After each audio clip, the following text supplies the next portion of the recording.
Have you ever wondered why some people land remote jobs so easily while others keep getting rejected?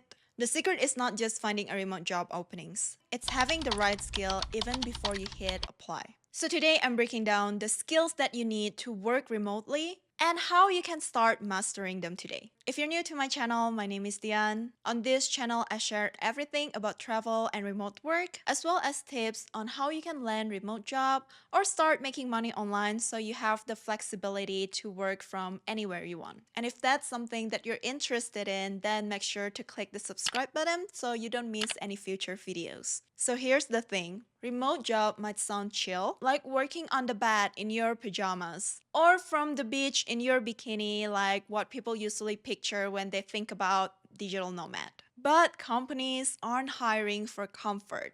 They're hiring for result. And to stand out in a sea of applicants, you don't just need a resume. You need skills that prove you can get things done even if nobody is watching. So the first skill that you need is a clear written communication. With remote work, you communicate almost entirely online, so it's mostly through email, chat messages, or project updates. That means your written communication really matters. So imagine sending a report to your manager. If it's clear, structured, and easy to follow, it makes you look professional. But if there's a lot of text mistakes, typos, even if you're a skilled worker, it does makes you look unprofessional. And even if English or any other required language is not your first language, but if that's the main language you use to communicate with your manager, your employer, your team member, or even your clients, then you want to make sure that you can deliver it professionally and clearly. But every project that I've done required a certain level of English skills. So what I personally do is just making sure that there is no grammar mistakes. And nowadays, it's really easy with ChatGPT or Grammarly, where you can install it on your laptop and it helps you point out if there is any typos or like grammar mistakes. Good communication will show that you are reliable and competent, and that is something that usually being appreciated as a remote worker. Second one is self-motivation and accountability. When you go to an office or in person, you do have your colleagues or your manager there with you. And when you're working remotely, remote employers want to prove that you can get things done without anyone looking over your shoulder. For example, if you're managing a social media post, instead of waiting for reminders, you want to schedule posts and also track the result automatically because that will show accountability. The most common beginner mistake is waiting for someone to constantly remind you or asking for guidance that signals that you need supervision. I've seen a lot of companies stop allowing remote works and transition back to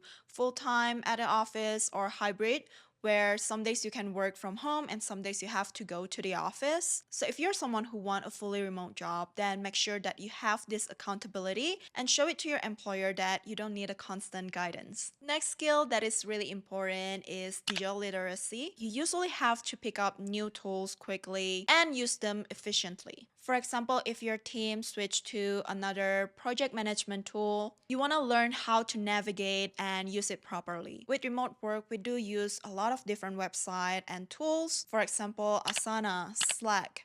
Those are some of the most common one. If your company start using a new tool, what you can do is you can go to YouTube and look for a tutorial. You can spend 15 to 30 minutes to start exploring it. And with all platforms or tools like this, it usually just need practice to get used to it. But the faster you adapt, the more indispensable you become. The next skill is time management and organization.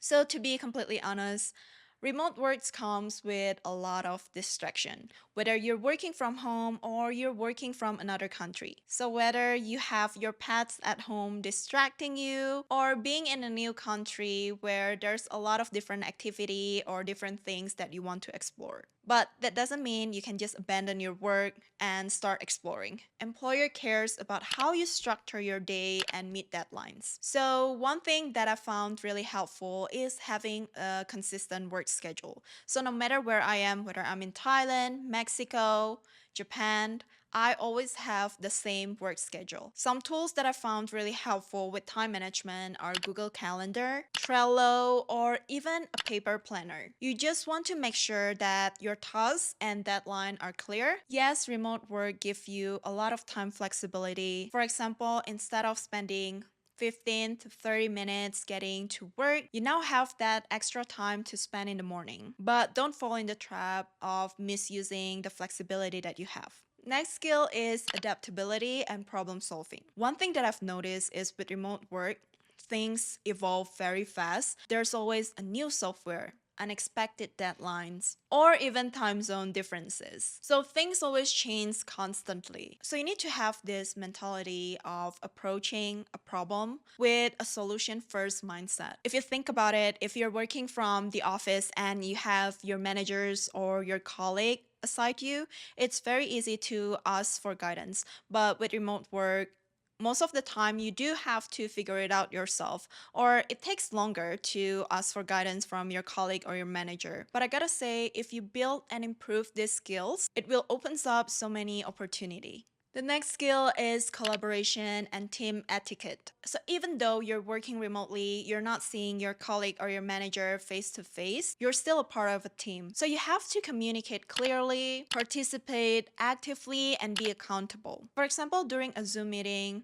actively listening, asking questions. So this will prove that you're reliable and engaged even though you're far away. So don't ghost message or chats or missing check-ins or being fakes when it comes to updates. I gotta say, as someone who worked remotely or hired someone remotely, I really pay attention to this and I know it makes a big difference. You still can set boundaries. Let's say if someone send you a message or like asking you to do something during the weekend, then you can set boundaries, but really avoid leaving chat on read and not following up. Last but not least is your online presence. Most probably your employers will Google you. That is just inevitable because the access is super easy nowadays with all the different social media platforms. So having a clean LinkedIn portfolio or a well-curated social media can make a difference. I'm not saying that you have to pretend and only post photos or content that you think will get you hired. It's more like having a common sense of what to post and what not to post. Because employer don't just hire you from the skills that you have. Most of the time, they want to make sure that you're a match to their current team that they have. So those are the skills that will help you with remote jobs, whether you want to land a remote job or you want to maintain the current remote job that you have. Aside of those, you can also keep improving your skills by taking online courses, joining a remote work communities, and track progress and see what other skills that you can improve. If you enjoyed this video and learned something from it, then don't forget to click the like button and subscribe to this channel. But anyway, that's all for today and I'll see you on my next one. Bye!